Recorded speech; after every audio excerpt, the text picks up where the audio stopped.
Masha Allah. This is a Trump in Arab world. You see, if I have a husband like Trump, this world will be the safest place. You see, there's power in peace.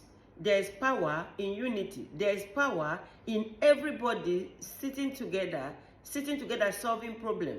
Like, from example, right now, if I have power, honestly, there will not be problem in Nigeria, because we will sit at round table and solve that problem and discuss it and look at it from a Quran point of view, and we'll be fine. And right now, I can feel that America is becoming stronger because of this president, because this president is not going after, is not picking anybody. This president is making peace. You understand? Even if how bad anybody could be, how unrepentant anybody can be, you see, by the time we put in peace and put in love and unity, you will see that the world will be a better place to stay. It's not the world is not safer when you isolate some people and you are unaliving them. No, the world is not safer that way. But anyway, like I said, if Trump wants second wife, Chikakati is available. Because if I have a man like Trump in my life, this world will be the safest place on this earth. But that's not the reason why I share this video. I share this video because the Arab women, you know, exercising their culture, flagging their hair, you know, dancing, you know, their hair. You understand? And this is not, you know, when you, this is, hear it from the horse's mouth. Okay, let's keep So going. Trump visited the UAE and this was his welcome. An unusual scene of girls swishing their hair. Some people are confused and asking if this is an Islamic custom. No, this is Na'ashat, which is a UAE custom. In Islam, the modesty of women is not flaunted. It is preserved. Thank you. Thank you so much. And you can hear, it is not, you know, in Islam, women don't, you know, you don't, but it's their culture. And there's nothing wrong when people exercise their culture. It's a free world. It's a world of freedom. It's a world of, you know, you need to have a good heart. It's not a world of, you know, that kind of, it is their culture.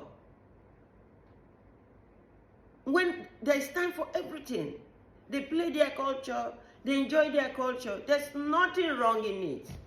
I do not see anything wrong in this. You understand? And what Allah looks around us is our heart. You know, somebody wrote me this early morning. He said to me, YouTube just suggested your video to me. I don't know the reason why YouTube suggested your video to me, but I listened to you. I noticed you have a good heart. I said, wow, thank God. He said, but just keep talking, but just leave talking, don't talk about the Bible, don't talk about the Christians. I'm not talking about the Bible, I'm not talking about the Christians. I am teaching. Then I replied to him that YouTube love him. And that me, as I'm sitting here, I've been to Bible college, I've been to School of Disciples, and even what the Bible is saying, that the Christians are not practicing it. You understand? Why I'm telling you this story is that you need to have an open heart, because this guy maybe does not maybe he might not like the way I talk about the Bible, I talk about the Christians, but you see, someone has to create the awareness. Someone has to create this awareness. But I am so happy that in the midst of all this, that he can also see that I have a good heart. Because yeah, I boast with it that my heart is so good, because what I'm chasing is salvation. And I want all of us, I want everybody to be okay. I want us, you see, by the time you are doing things, you are chasing people, doing things, and you feel anger around them, you feel unaliving them around them. That's not Allah. That is not Allah. You know, I began to have passion and collect phone numbers of brothers that are always chasing me around the DM, do this and do that. And I've been talking to them, and at the end of the day, we end up, Masha Allah, we end up salam. So see you on my next video.